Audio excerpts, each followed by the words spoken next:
The iPhone 16 Pro and iPhone 16 Pro Max are a big deal literally because they have larger displays at 6.3 inches and a whopping 6.9 inches.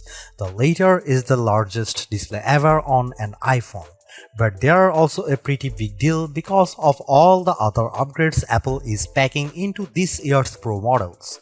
Both the iPhone 16 Pro and 16 Pro Max get a new A18 Pro chip that's designed from the ground up for Apple Intelligence features and a new dedicated camera control button that's designed to make everything from zooming to changing focus depth easier.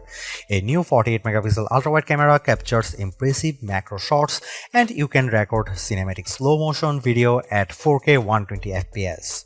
Apple also promises longer battery life and better sustained performance along with more durable designs.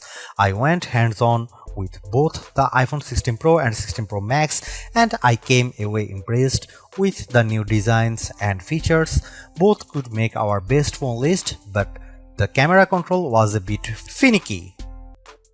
The most unique design feature of the iPhone 16 Pro and 16 Pro Max is the camera control, a dedicated button that's recessed in the design on the right side of the phone. Don't worry, there is still an action button on the left if you want to customize shortcuts.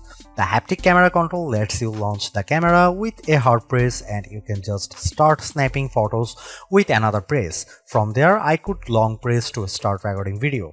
But things get really interesting when you swipe your finger along the edge of the button.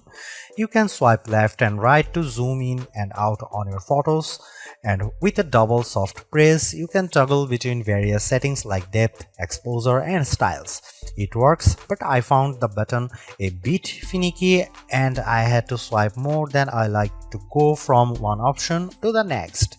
Still, I could see myself using the camera control all the time to quick launch into the camera so I never miss a shot. The A18 Pro chip inside the iPhone 16 Pro and Pro Max series promises a major speed boost, which makes sense because Apple wants these phones to be fully optimized for Apple Intelligence. The CPU promises to be 15% faster while using 20% less power, and there is a fast neural engine for machine learning tasks. So, what can you do with this extra oomph? I summarized a long notes in the Notes apps in just a few seconds, and you can do things like create images in Image Playground and quickly summarize a long email thread. A new Siri is also on the way to handle all sorts of tasks and have more natural conversations, but that's coming in October in English fast. Gamers will like the A18 Pro's beefed up 6-core GPU, which promises better visuals. While playing Honor King's World, I appreciate the console-like visuals, including a stunning sunset and smooth animations.